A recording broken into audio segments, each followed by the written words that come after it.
What's up guys, DTM here, back at it with my predictions for E3 2017. Today I'm going to talk about my predictions for Microsoft's press conference at E3 this year. I think we're going to see a large emphasis on Scorpio and a large emphasis on games this year, so let's jump in. First up, I think we're going to see the price and release date for Scorpio officially revealed. I think it will happen fairly soon in their conference because they want to get it out there. I could also see it happening towards the end as well, but I think they want to get it at the forefront of their conference to kind of lead into all of their games that they're going to be showing on Scorpio. So, first up, if the price point of Scorpio hits $399, that place will freaking implode because that is such a powerful console. If it hits a $399 price point, that would be insane.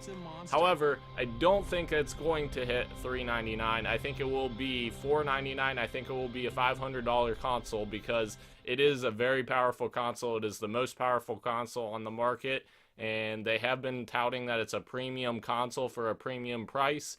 $500 I think actually fits the bill very nicely. It's a good price point for what it is, and there was actually some rumors that I was reading today about a $600 price point. I don't think that's real. I really don't, because if they put a $600 console out, it's not going to succeed at all. Just look at the PS3 launch. I would still buy it at $600, but other people would not, because that's a very high price point for a console. And Phil has been on record saying he wants a console price for Scorpio, but it will be a premium product. So I think it's going to hit that sweet spot at $500.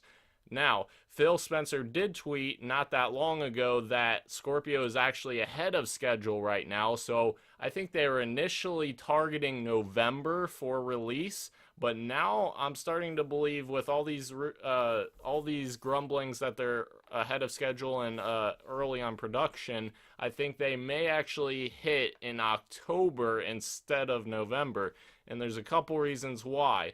If they come out in October, they're coming out ahead of some big releases in the fall, like Call of Duty, like Battlefront 2, and games like that that are big blockbuster games that you want to look as beautiful as possible on Scorpio. So I think they will actually hit an October price or release window. They could come out sooner. Who knows? The only people that know right now are Xbox, really. So it'll be really interesting to see where they hit that release window and the price point. Next up, I think we're going to get an announcement that all of Microsoft's first-party titles will support native 4K games as an option for Scorpio owners. I don't think they'll force people into 4K because some people don't have 4K TVs. I think they'll give an option to use Scorpio as a native 4K machine. However, I do think we will also get another option for Scorpio owners that will give people the option to get better textures and higher frame rate and stuff like that. So it'll be really exciting to see how they handle Scorpio for the many people who are going to purchase it. Next up, I think we're going to actually see Microsoft sitting on the sidelines for VR this year. VR is still relatively new. Phil Spencer has been on record a few times talking about VR. I think that it's still in its early stages of development. I think VR still has a ways to go before it actually takes over the industry. I don't think right now it is the right move for them to get into VR. So I think while Scorpio supports VR, eventually, I don't think that will come, at least not this year, because it's just not ready. It really isn't ready. There isn't any big games, or there's a lot of small bite-sized experiences for VR right now. There's not full-fledged games yet. So that's what I think about VR. Next up, I think we're going to see a release date revealed for State of Decay 2. I think there's two different release months that it could come. It could either be August or September, and I think it's going to depend on Sea of Thieves. Sea of Thieves currently is in a alpha test that the community is kind of testing the environment of the game engine and testing the online connectivity and all of that. And I'm still not for certain that it's going to come out this year because Rare hasn't been working on it that long. I'm one to believe that Sea of Thieves is going to come out in spring of 2018. I think it will see a slight delay at E3 this year to spring of 2018, which will then make room for State of Decay 2 to come out in September of this year instead of coming out in August. However, if Sea of Thieves is not delayed, I think Sea of Thieves will be the September game, and you will see State of Decay 2 come out in August instead of September. So keep your eyes out for Sea of Thieves and see what happens there.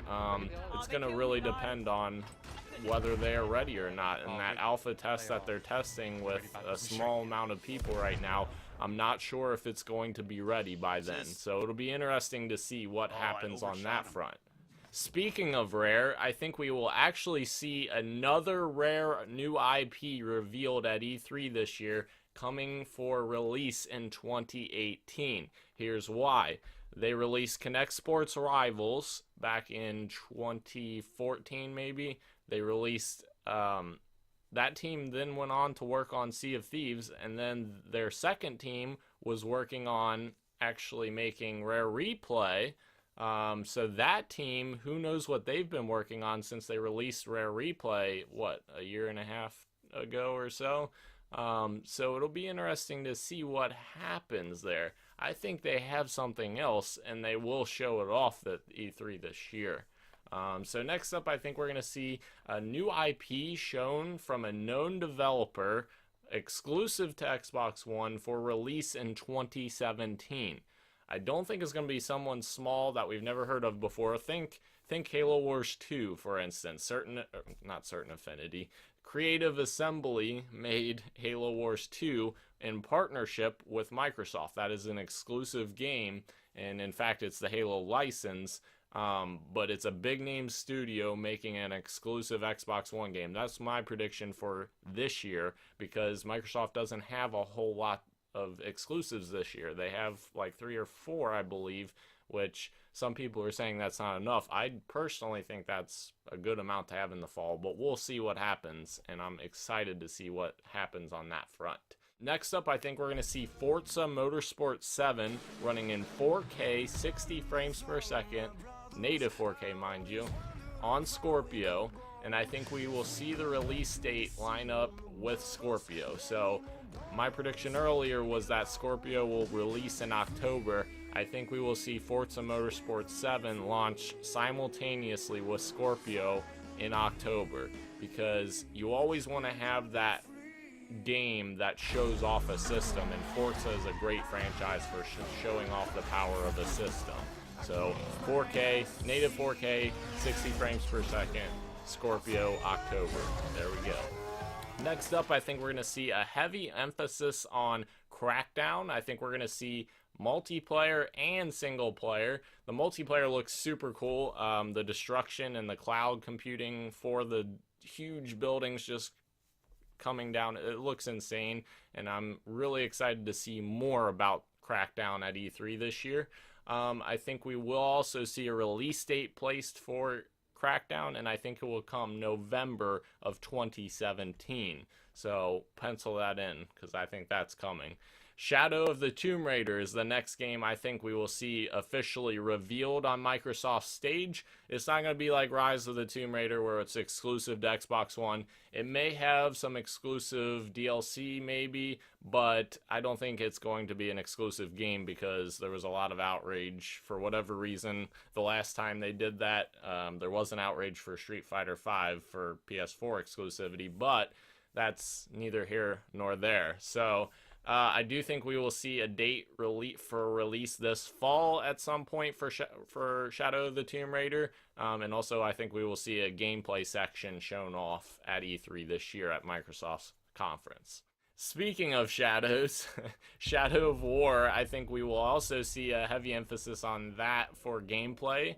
Microsoft's already revealed they have a marketing partnership with Monolith on Shadow of War, so I think we will see more 4K footage for Scorpio on Shadow of War. and I think we'll see more of that Nemesis system back in action. So I'm really excited for Shadow of War. Shadow of Mordor was one of my surprise hits when it came out, as was a lot of people's, and it was a really good game. So I'm really excited to see how they evolve that Nemesis system.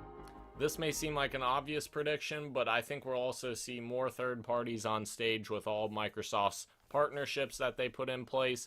There's a rumor right now that Ubisoft is having some sort of exclusivity partnership with Microsoft, so Assassin's Creed, the new Assassin's Creed game, could be officially revealed at Microsoft's press conference. Would not be the first time that has happened. So it would be really cool to see something like that happen, Assassin's Creed revealed on Microsoft's stage. I'm really excited about Assassin's Creed because that is one of my favorite franchises from last generation, and I feel like it started to get repetitive towards the end of the development cycle there, so I'm glad they took a year off, and I'm really excited to see what that turns into. Next, I think Below doesn't make an appearance at Microsoft's press conference if it's not ready for release. If it is ready for release, I think that we will see it one final time, just one final hurrah to show off gameplay one more time, get people a better glimpse of what we're getting, and possibly even release within the month after E3. So I'm really interested to see what happens there. It's been a long time since Below's been revealed, so it'll be interesting to see what happens. Also, in the same vein of IDX at Xbox games, I think Cuphead will be officially revealed as an available right now deal. I think Phil will come out on stage and say, a lot of people have been excited about Cuphead. You can officially download it right now, because Cuphead's been in development for a long time. Microsoft poured some more money into it so that they could make like platforming sections in between the boss battles. It was just going to be like a boss battle type game, but then Microsoft wanted more, so they put more money into it and had them make platforming sections in between. So I think that's pretty much ready for release at this point, I would suspect. So I think that will be an available right now type of deal, which will probably excite a lot of people. I know I'm very excited to play it. Next up, I think we're going to see a small amount of time put into Halo Wars 2 on stage. I think we'll see a new DLC leader. We've had a new DLC leader every single month since launch in February, so I do think we'll see that, maybe a new map and such as well. That kind of leads into my next prediction as well. I think we will see a re-reveal of the Halo live-action TV series that was being produced by Steven Spielberg. I think that will come back to light here because they keep saying that it's in development, so I think that will finally get re-revealed this year, and I'm really intrigued to see what it becomes. Forward Unto Dawn for Halo 4 was amazing, and I really liked it. Halo Nightfall was not very good, so I hope it goes back to something like Forward Unto Dawn. Give us a great live-action TV series for Halo, and that would be phenomenal.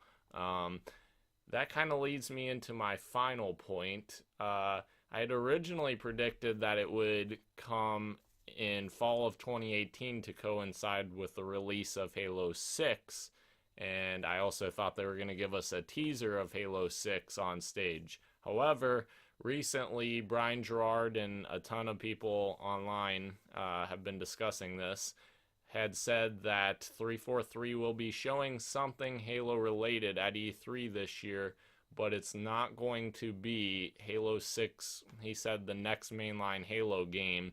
It won't be that, and it won't be Halo 3 Anniversary. There's no Halo 3 Anniversary. There never was Halo 3 Anniversary, people. So I'm really intrigued to see what it is that they have to show. It could be the Halo TV series. It could be something like Halo ODST 2, that people have been talking about that. Maybe a spinoff. Maybe even another genre. Halo dipped into RTS space with Halo Wars. Maybe there's another genre out there that would fit Halo very well. Either way, I'm very excited to see what 343 has to show. I'm a little disappointed that we won't get a beta for Halo 6 this year, kind of like what they did with Halo 5, having a beta a year before release. Kind of thought we would get that again this year in December, but he also confirmed that's not happening either. So I think that's the best possibility that we'll see the Halo TV series or a Halo ODST or type of spin-off. But that does lead into my last prediction that I had predicted, but now it's obviously not the case, that I was predicting that Halo 6 beta would come with the new Crackdown game, sort of as a homage to Halo 3's beta coming with the original Crackdown, but that's obviously not going to happen now based on Brian Gerard's comments. So I do think they will close with something Halo related, because you can't release a new console like Scorpio and not talk about your biggest IP for the brand. So that's my predictions for Microsoft's press conference at E3 2017, guys. If you have any comments or suggestions, tell me what you think that they are going to show off this year. Leave it in the comments below. Like, subscribe, share, do all that jazz. Thanks so much for watching, guys. I'll see you next time for my Bethesda predictions. Let's go.